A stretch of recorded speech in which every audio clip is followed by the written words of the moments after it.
What's up, Buff fans? I'm Brian Howell, and I'm pleased to be joined by Nikki Edwards. And Nikki, the people have demanded this that you and I, we get more content with Nikki on here because we've done this a couple times and people like it. Yeah, I saw a tweet and I DM'd you. I'm like, okay, we got to get together because we were talking about it at the end of the football season, and Yeah, the less we see each other, I think the less we talk. But I'm glad we're sitting down together too. Even on the DMVR podcast, the fans were like, Nikki, you got to be producing more content, and I'm here to produce more content, catch up with Brian, talk some buffs, and yeah, definitely some things have changed over the offseason. They brought in a really talented, diverse transfer class, yep. really filled a lot of holes in different position groups. The coaching staff has changed on the offensive side and the defensive side. So another exciting and interesting offseason we're walking into. Yeah, you never really know what to expect around here, but you got to watch the well-off videos to maybe learn some news every now and then, right?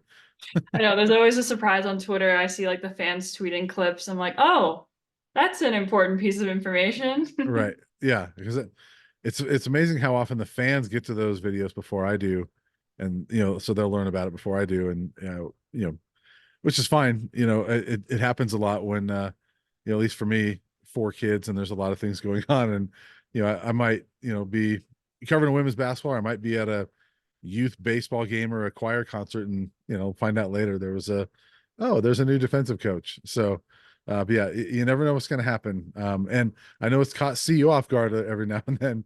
Like, oh, okay, I didn't know he was going to say those things. So you never know what's going to happen. But to your point, there is a lot of changes and lots to talk about. And like you said, we haven't really caught up since the end of the season, so a lot has happened.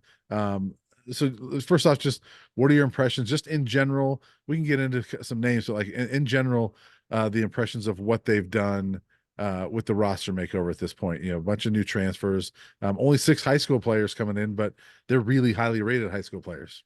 Yeah. I mean, this is I think, kind of similarly what we saw last year, just a lot of new faces, a lot of stars next to names. And just from a Rivals perspective, I mean, they brought in a lot of guys in the top Rivals 250. Recently, Yeah, LeJounte Wester from FAU. I mean, that wide receiver core, I'm just looking at, you got Will Shepherd from Vanderbilt, who both Will Shepherd and LeJounte Wester led those receiving cores in yards and, in touchdowns too. And they're really productive. And I think with Pat Shermer and a updated offensive line, Phil Loadholt, yeah, this is gonna be a year of expectation. This is where they're really gonna have to produce, and they've already laid that foundation. And these pieces that they're bringing in really have a lot on their resume. I like, Chimone Metiyer, the tight end from Cincinnati, 6'5", 257, good size mhm, for a tight end that Michael Harrison did produce last year, more of a pass catcher rather than, a blocker per se. right. But I think there's a lot of good new pieces on offense as well. And on defense, the two big pieces the Buffs needed this season were in the trenches, offensive line and defensive line. And they certainly met those with Tyler Johnson from Houston, Justin Mayers, Khalil Benson, Ukire Walker.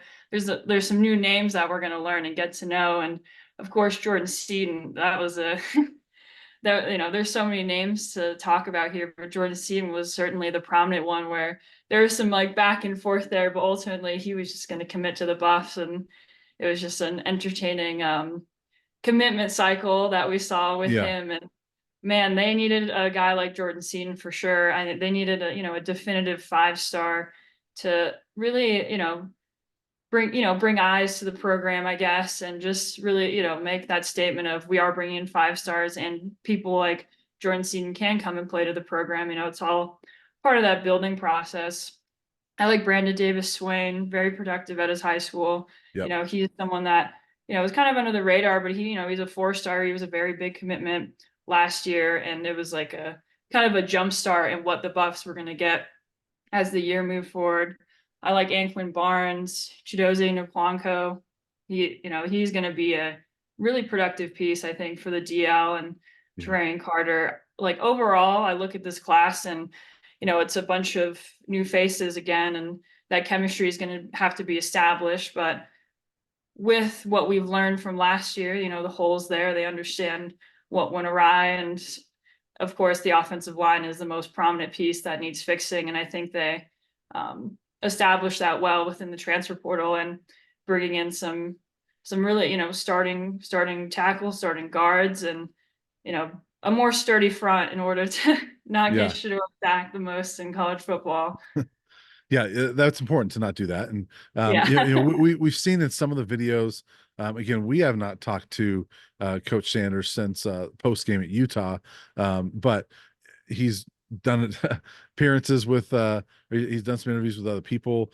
He's done Uncle Neely did a video with him with some of the content creators on YouTube. So we learned things through other avenues, right? But one of the things that Coach Prime said, even before really they started hitting all these transfers, was we want to get starters. And last year we did not see them get a lot of starters coming from other schools. We saw a lot of players coming in that maybe they came from a Power Five, but they were backup guys, and that doesn't mean they can't play. But we then saw them come here and struggle to get on the field, right? And so I think they were very pointed in what they wanted, and it was we're going to fill these holes, and we want starters. And you look down the list of the transfers, it's like 5 offensive linemen that were starters for their school, and it wasn't JUCO starters. It wasn't even FCS starters. It was FBS starters, and sometimes Power Five starters. And guys like Anquin Barnes didn't play a ton, but Quincy Wiggins didn't play a ton, but they played. Right, they played a little bit more than some of the guys we saw come in last year, and Torian Carter played at Arkansas quite a bit. Chidozie Nwankwo played a ton. He was a starter at Houston at defensive line. Really good run stuffer, and guy that could fill the gaps for Houston.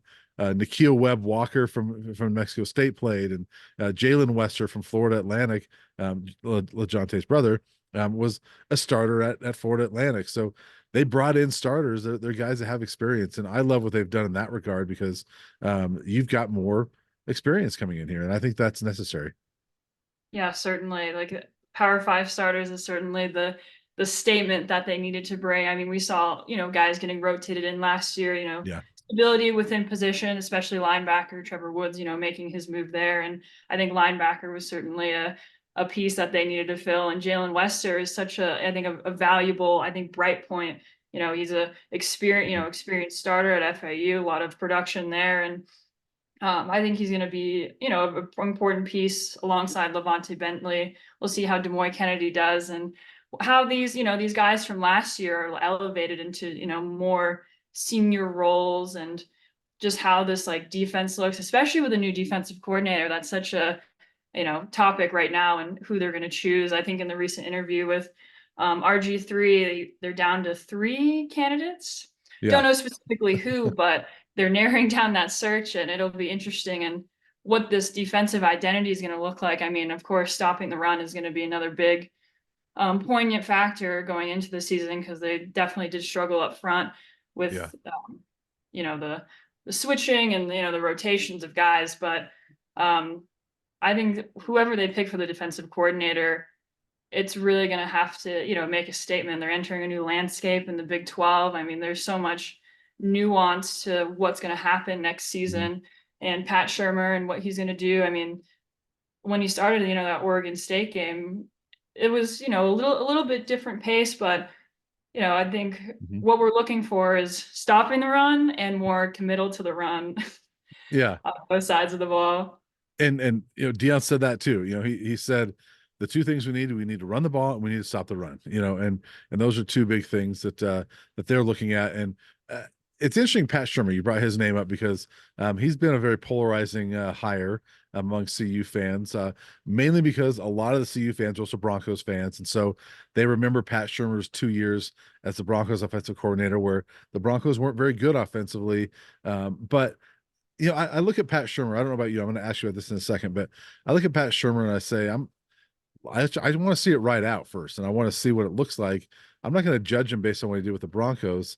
First off, let's keep in mind that his quarterbacks were um, Drew Lock, Teddy Bridgewater, and I don't remember who else was there. So it's not like he had great quarterbacks to work with the Broncos. And Vic Fangio was the head coach, and there was a lot of people that didn't like Vic Fangio. So whose fault really was that?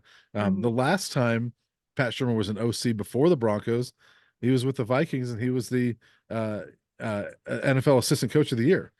And before that, he has had, top 5 offenses with the Eagles, and he's done well with the Vikings as an offensive coordinator. So he's had success, and he's been a head coach. The guy knows football, so I want to see what he does with Shedeur Sanders. Mhm. Shedeur Sanders, in relation to the talent that he plays against and with, is way better than what Pat Shurmur worked with the Broncos.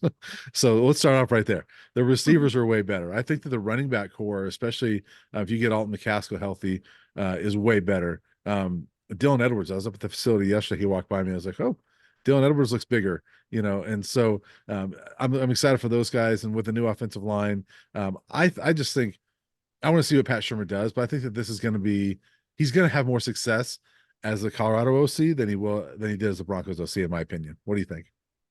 Yeah, I mean, it's certainly a different level at the collegiate level comparatively to NFL. I think, coaching and player and the whole dynamic of football, it's very unique. It has to be, have good chemistry around the program, really be on the same page, really be aligned in what they want to accomplish and communicating that. And I think, as we've, seen before with the Buffs, like coaching instability does, cause problems. It's hard to get, that end goal afoot or those outcomes that you want on the field. Yeah. And of course, when your quarterback is being pressured on every snap, that's going to cause some problems. You're not going to have a Right. Caleb Williams amazing scramble every play. And of course, that's not what we saw. As you said, Brian, like I'm so interested to see what he can do with Shore because, we've seen how well he can play.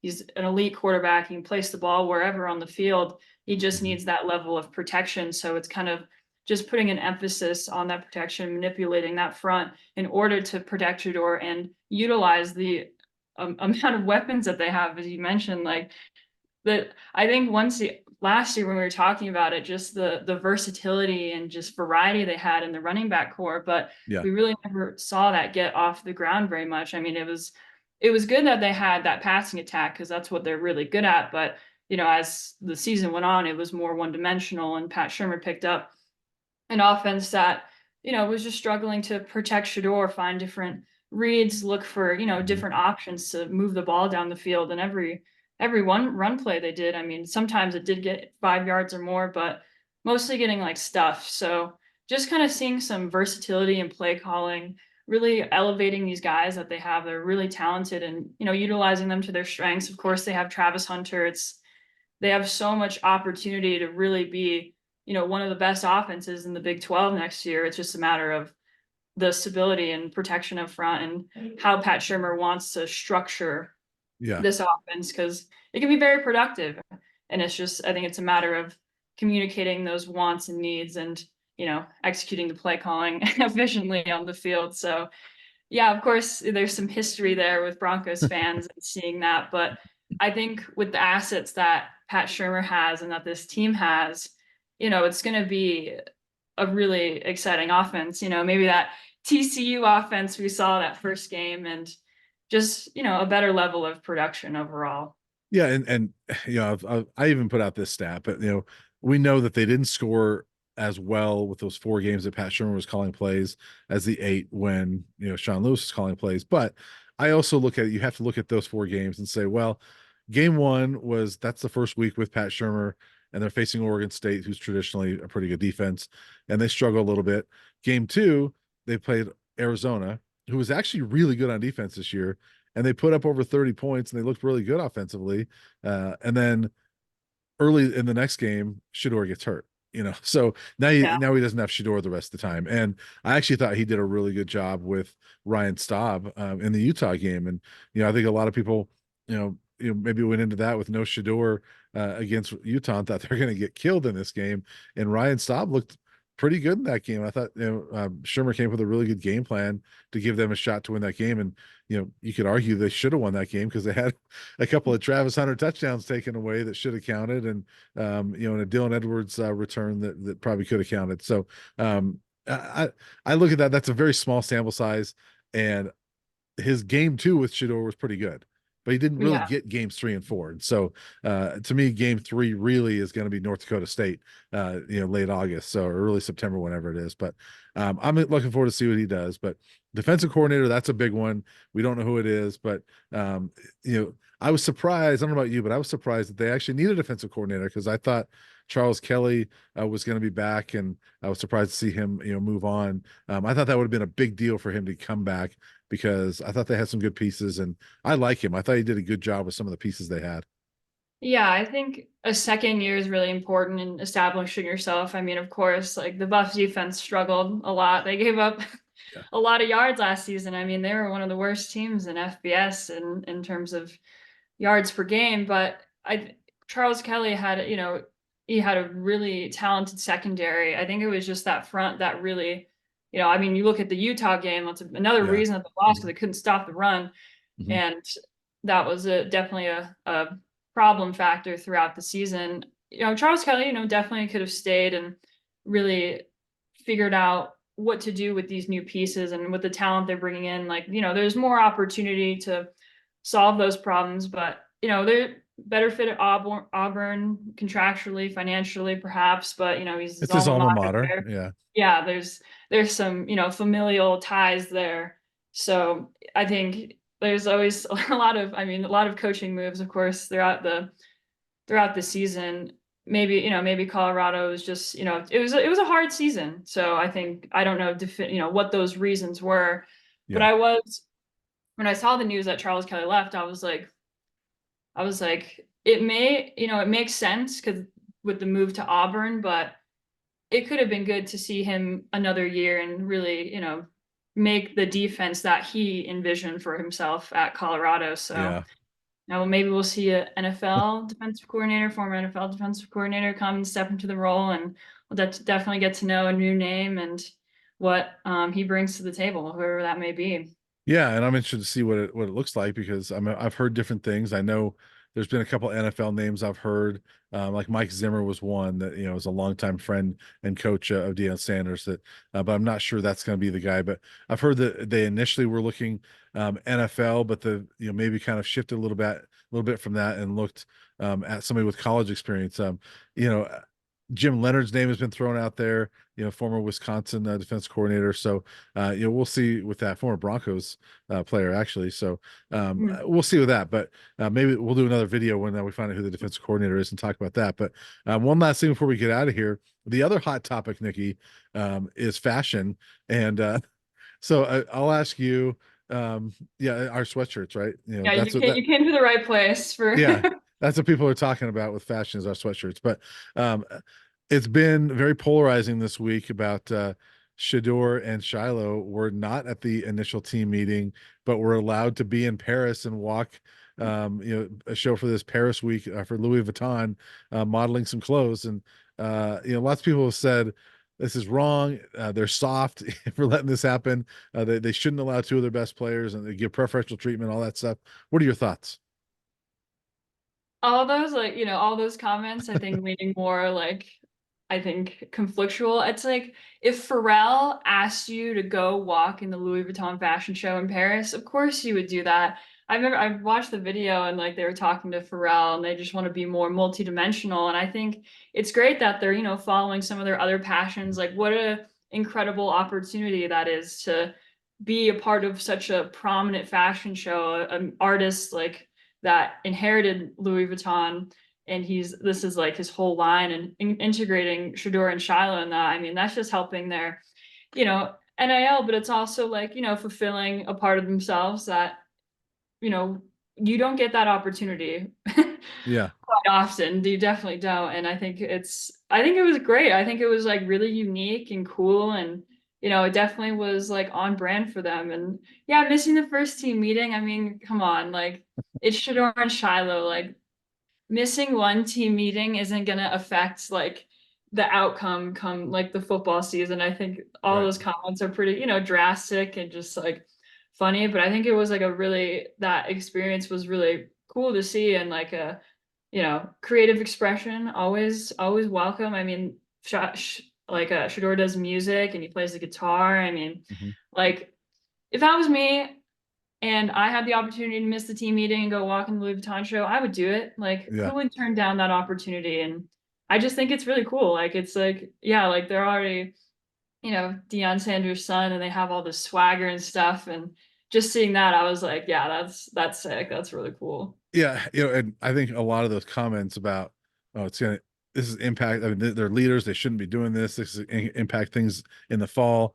I think a lot of that comes from kind of the old school guys, and I can say that because I'm old, and so it's a lot of guys, around my age are saying things like that, and I get it. I totally understand it, but I just think today's players are different, and actually ran into and chatted with a current player yesterday and asked him that question, and he was like, "Man, that was so cool. They got to do that." And he was not bothered at all that they missed the team meeting. And he's like, "Nobody's asking me to walk in the Louis Vuitton fashion show, and if they would, I would hope Coach would let me go." And so that's just one player, but this one player thought it was really cool that his teammates were out there doing that. And I kind of joke with this guy, and I said, well, in reality, all they did was miss a meeting where his dad is laying out the rules that they've had to follow for 20 years as his kids. So kind of joked about that, but I don't see it as a huge deal. I think more power to them. We know that more so than at any point in time in history, college athletes are about their brands. Hopefully they're about playing as well. And we know Shador and Shiloh were serious about that. But they're about their brands. And we know Deion Sanders is about brands and all that stuff. And so it makes sense. Like you said, it's on brand that Deion Sanders would allow them to do that. So I don't have a problem with it as long as they're back here in time. And I think they're already back to work with their teammates. I think that's the bigger deal. They're Yeah, going to build that camaraderie, build that trust in the weight room and on the field anyway. totally. I think it helps Colorado stock too. I mean, I think this team is all about exposure. I mean, Yeah. what a cool way to, promote that. And just like you see Shador and Shiloh walk in the Louis Vuitton show, you're a player and you're like, damn, it'd be cool to be part of that. At the Yeah. same time, I've seen this as well that if things don't go well in the season, those are going to be memes, right? They're So gonna bring it back up. right, but it goes with what Dion has said this too. Hey, if you're going to be in the spotlight, that same spotlight shows your blemishes as well. And he even said it when they struggled last year. He told the team, like, look, they're going to all make fun of you, and you deserve it. We haven't played well, and so yeah, hopefully things go well because those would be some memes that show up later on this season. But Nikki, it was fun. We ought to do this sometime soon. It's a big basketball weekend, real quick. It's gonna be Hmm. fun. The men play the Oregon schools this week. The women, they're kind of doing well. They're number 3 in the country.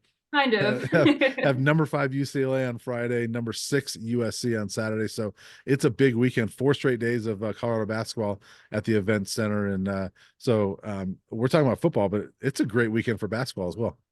Yeah, we're looking at two teams right now. I mean, Tad Boyle has struggled on the road, but this is a really well composed team with a lot of depth, and J.R. Payne, like what an incredible program she's built. And it's all like this is, one of one of the best seasons that Colorado's ever had. Like Yeah. they beat they just went out kicking, beating LSU, the national champion, and like they beat Stanford. It's like they're getting all of these really pivotal wins, and you look ahead and it's like this team is going to go really really far. Like I think that like sky's the limit, and it's so exciting to see the community rally around them. The Stanford game was such an awesome atmosphere. I had a lot of fun at that game. Yeah, well, if they go two, I think they're legit. I think they're a legit Final Four team. But if they go 2-0 this weekend against USC and UCLA, then I'll even raise an eyebrow and say, "Wow, okay, this team really, really is good." And so it'll be a lot of fun to see what happens down the stretch with those teams. But Nikki, let's catch up at some time, maybe before spring ball. Talk about the new DC, preview spring, things like that. For sure. Thanks for having me, Brian. You bet. Bye. Bye.